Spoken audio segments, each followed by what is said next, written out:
और कैसे कोई भूल सकता है कि सरकार बनते ही एक कुदाल मंत्री को निकाल दिया था इन्होंने। वो जहां जाते थे कुदाल लेकर के जाते थे।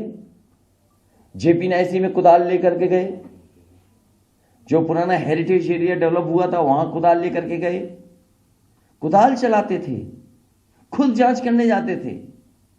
और उन्होंने कहा कि ये बताइए इतना ऊंचा हेलीपैड क्यों बन गया।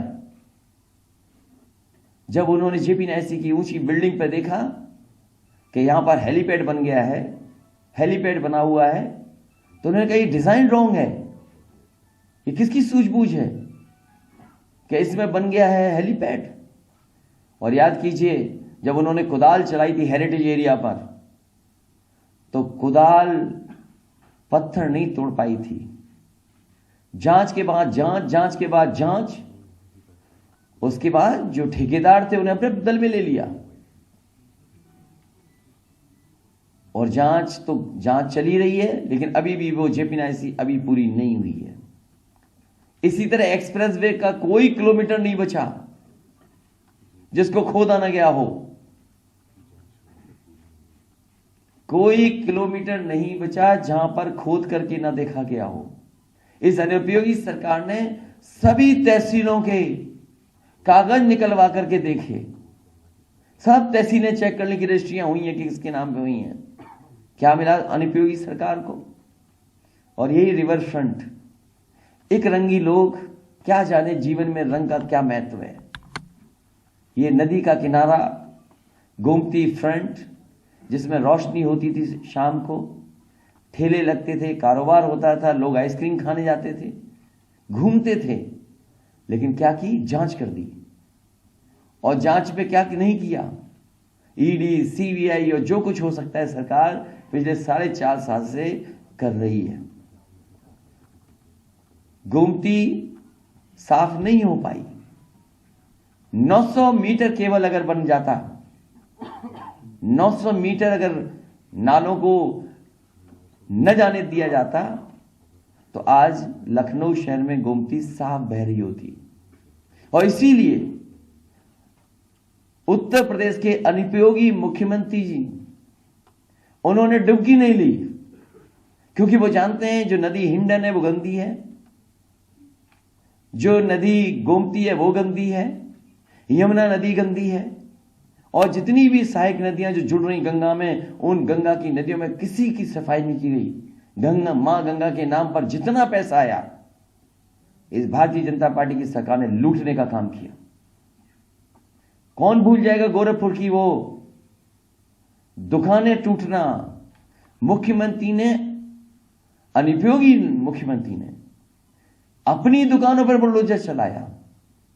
कागजों में कब सरकारी रोड इनकी दुकान बन गई और उसका मुआवजा उठा लिया।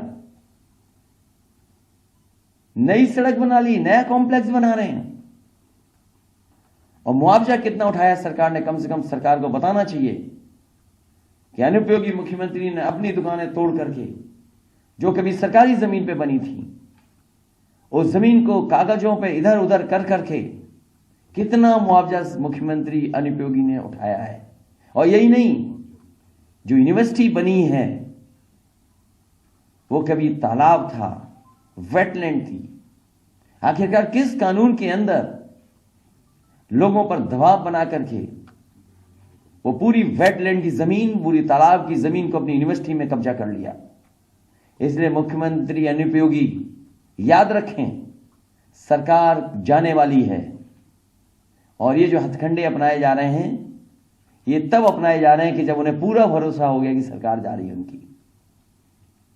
ये वापस नहीं लौट रहे हैं। ये सोचते हैं कि समाजवादी विजय तक रुक जाएगा। आपने छापा मार करके ये बता दिया है कि आने वाले समय में समाजवादी लोग ही आ रहे हैं। उत्तर प्रदेश की जनता आपको हटाने जा रही है। हम लोग तो केवल एक माध्यम हैं, लेकिन उत्तर प्रदेश की जनता ने तय कर लिया है कि उत्तर प्रदेश से अनुपयोगी सरकार हटाई जाएगी। और अनुपयोगी सरकार की एक घटना नहीं है, एक किस्सा नहीं है, एक जगह का नहीं है। लखीमपुर जैसी घटना कोई सोच नहीं सकता था, इन्हीं अनुपयोगी मुख्यमंत्री के कार्यकाल में हुए हैं। हाथरस की बेटी का अपमान और पेट्रोल डाल करके जलवा देना, यह अनुपयोगी सरकार का काम है। 69,000 शिक्षक भर्ती के नौजवान दर दर भटक रहे हैं, लाठी खा रहे हैं, अपमानित हो रहे हैं। अगर उनका आरक्षण कोई छीन रहा है तो यही अनुपयोगी सरकार है। कोई परीक्षा बिना लीक हुए नहीं परीक्षा हो पाई, पेपर रद्द हुए हैं, जो नौजवानों को नौकरी न दे पाए, रोजगार न दे पाए। वो अनुपयोगी सरकार है जो टीईटी, बीएड और बीपीएड के नौजवानों को बेरोजगार रख रही हो। अनुपयोगी सरकार वो है जिन्होंने वादा किया 70 लाख नौकरी देने का, लेकिन झूठे विज्ञापन दिखा करके लोगों को गुमराह करने का काम कर रही है। वो कौन भूल जाएगा अनुपयोगी सरकार के मुख्यमंत्री अनुपयोगी के गृह जनपद में एक व्यापारी कारोबार करने आया था, घूमने आया था, वहां पर पुलिस ने मार मार करके उसकी जान ले ली। अनुपयोगी वो है जो छुट्टा जानवर तक नहीं रोक पा रहा। अनुपयोगी तो है ही मुख्यमंत्री, क्योंकि उन्होंने अभी तक अपना संकल्प पत्र नहीं पढ़ा। इसलिए ये जितनी भी कार्रवाई हो रही है, राजीव राय जी हमारे बगल में बैठे हैं, इनके जहां जहां स्थान है वहां इनकम टैक्स के लोग पहुंचे हैं। अगर कहीं कोई पता मिल गया होगा वहां पहुंच गए हैं।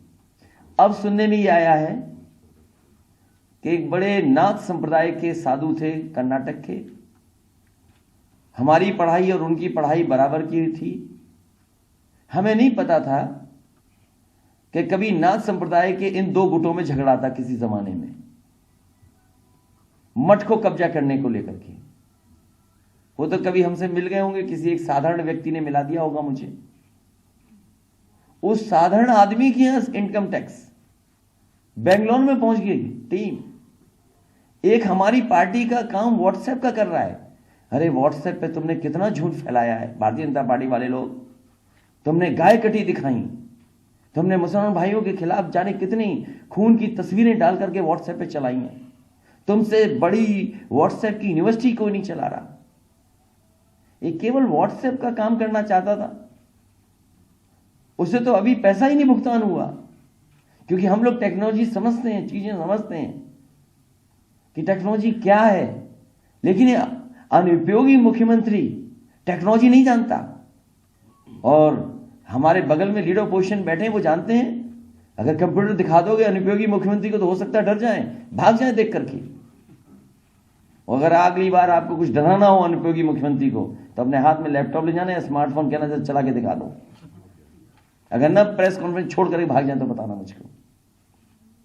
तो उसके यहां इनकम टैक्स, यहां पर आप लोगों का, हम लोगों का साफ सफाई का, कार्यालय के इंतजाम को देखने वाला। और फिर ओएसडी कैसे बनाए जाते हैं आपको पता है, जो भी सहयोगी मुख्यमंत्री का होता है उसको बना दिया जाता है ओएसडी। उसके घर पे छापा, टाइल्स तोड़ दी गई, बिस्तर फाड़ दिया गया, सोफा फाड़ा है, अभी पुलिस बैठी है वहां पर। ये मैंने आपको एक बार इशारा किया था, याद कीजिए आपको, और एक मैंने टीवी इंटरव्यू में भी कहा था कि कन्नौज के चुनाव को हराने के लिए मुख्यमंत्री किस जाति के हैं, पुलिस का कप्तान कन्नौज का किस जाति का था, कानपुर में उस समय अधिकारी किस जाति का था, डीजीपी किस जाति का था। ये चारों मुख्यमंत्री आवास में बैठ करके साजिश कर करके कन्नौज का चुनाव हराने का काम किया था। मैं जानना चाहता हूं जो जाति के आधार पर बात करते हैं, ये चारों किस जाति के लोग थे, किस जाति से संबंध रखते थे चारों लोग। हमें कोई बताए ये चारों के चारों अधिकारी किस जाति के थे। इसलिए ये चुनाव हारने जा रहे हैं।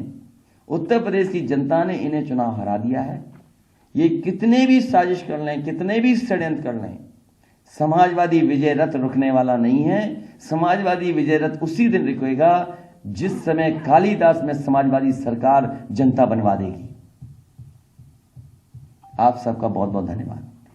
सर, संजय निषाद ने पहले कहा कि हम जो है, उनका वीडियो दिखा दो।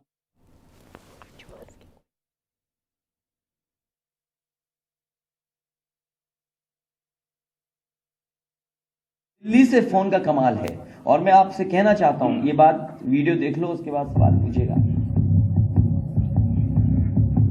जिस टाइम परेड हुई है, ये टाइमिंग जो है वोटों का नुकसान करेगी। निश्चित रूप से खराब है। ये रेट 6 महीने पहले, 1 साल पहले पड़ना चाहिए। आखिर वो एक दिन में तो नहीं खराब हुआ ना, एक दिन में तो नहीं वो अपराधी या गलत रास्ते में उनके वहाँ वो तो आज अगर व्यापार कर रहा है, अवैध पैसा रखा है तो 2, 4, 5, 10 साल से पहले होगा। कहाँ इनकी खुफिया एजेंसी थी, कहाँ इनके अधिकारी थे? ये 1 साल 1.5 साल पहले रेट डालते। बाप को गुस्सा लगवा देते हैं, उनके नात रेदार, उनके वर्ग के लोग गुस्से में आ जाए, अब सरकार के खिलाफ विरोध में वोट डालते हैं। तो ये अधिकारी भी मान के चलो कि सरकार के खिलाफ निगेटिव वोट पैदा कर रहे हैं, निगेटिव प्रचार करके ऐसे अधिकारी ऐसे गलत समय पर काम कर। इस समय जो हुआ इससे नुकसान होगा, निश्चित रूप से नुकसान होगा। कुछ उनके बिरादरी के लोग गुस्से में आएंगे।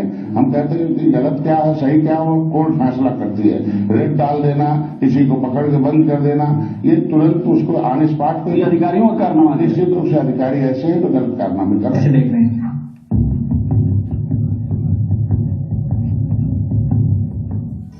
इनकम वाला कुछ लोगों का जो सोसाइटी के छापे पड़े हैं, मैं उसका समर्थन करता हूं। ऐसे जो भी कानून भ्रष्टाचारी हैं उनके खिलाफ जो भी कार्रवाई उनका समर्थन करता हूं। ये वही भ्रष्टाचारी है जो पिछली सरकारों के द्वारा समर्थन प्राप्त थे। कानून के राज में हम कानून का समर्थन करते हैं। ये वही लोग हैं जो कभी निषादों के ऊपर अत्याचार उत्पीड़न करते हैं। ऐसे कार्रवाई पर हम निषाद पार्टी सरकार का समर्थन करती है। और एक चैनल ने हमारे कुछ बयान को तो उनको, और मैं आपको बता दूं कि हमारे सभी फोनों को सुना जा रहा है। हमारे जितने भी फोन हैं समाजवादी पार्टी के कार्यालय के या हमारे संबंधित जितने लोग भी हैं, उनके मोबाइल को सुना जा रहा है। सबको लिसनिंग पे लगाया हुआ है और मुख्यमंत्री खुद शाम को कुछ की रिकॉर्डिंग सुनते हैं। तो सोचिए, ये अनुपयोगी सरकार है।